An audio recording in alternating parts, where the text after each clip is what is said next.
Assalamualaikum warahmatullahi wabarakatuh. Perkenalkan, nama saya Tarisa Asahra, NIM 204020025.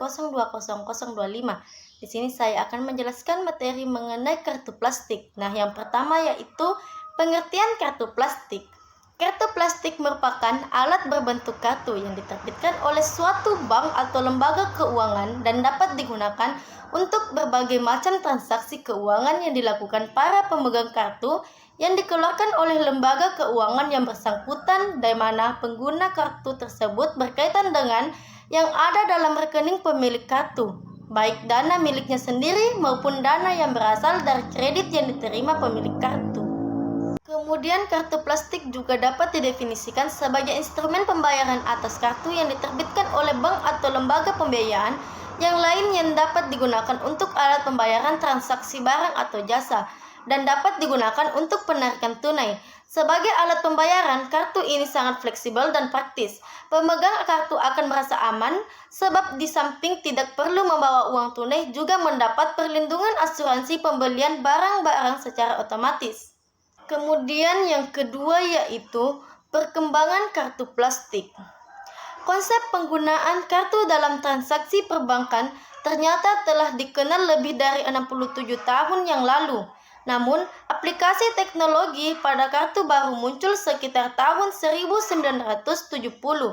Hal ini ditandai dengan munculnya untuk pertama kali ATM, atau di Indonesia disebut dengan istilah anjungan tunai mandiri. ATM menandai transaksi perbankan yang ditunjang oleh teknologi telekomunikasi secara online untuk semua nasabah selama 24 jam tanpa waktu jeda. Saat ini, gaya transaksi elektronik ini menjadi gaya hidup hampir 100% transaksi perbankan di negara-negara maju, termasuk di Indonesia khususnya di kota-kota besar. Kemudian penggolongan kartu plastik. Jenis kartu plastik berdasarkan fungsinya. Yang pertama, kartu kredit. Kartu yang dapat digunakan sebagai alat pembayaran transaksi jual beli barang dan jasa. Kemudian, pelunasannya atas penggunaannya dapat dilakukan sekaligus atau secara angsuran sejumlah minimum. Yang kedua, kartu tagihan.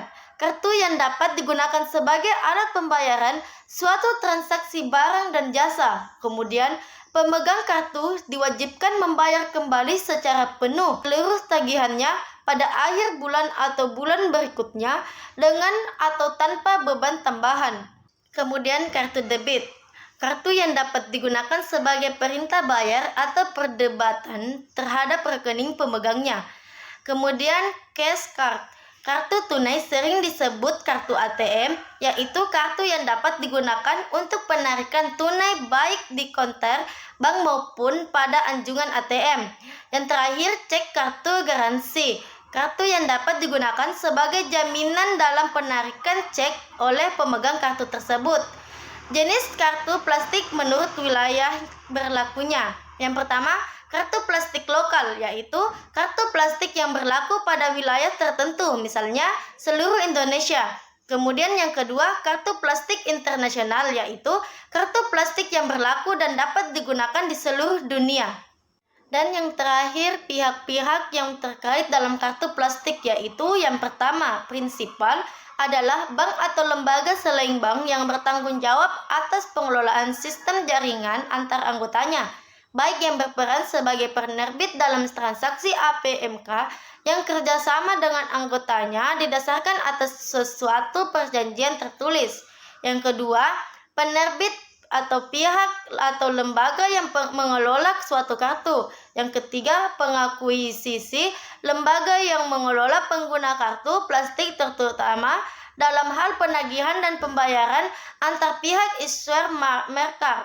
Yang keempat, pemegang kartu terdiri atas perseorangan yang telah memenuhi prosedur atau persyaratan yang ditetapkan oleh penerbit untuk dapat diterima sebagai anggota dan berhak menggunakan kartu sesuai dengan kegunaan. Yang kelima, pedagang. Pihak yang menerima pembayaran dengan kartu atas transaksi jual beli barang atau jasa. Itulah yang dapat saya sampaikan. Kurang dan lebihnya mohon dimaafkan. Wabillahi taufiq wal hidayah. Wassalamualaikum warahmatullahi wabarakatuh.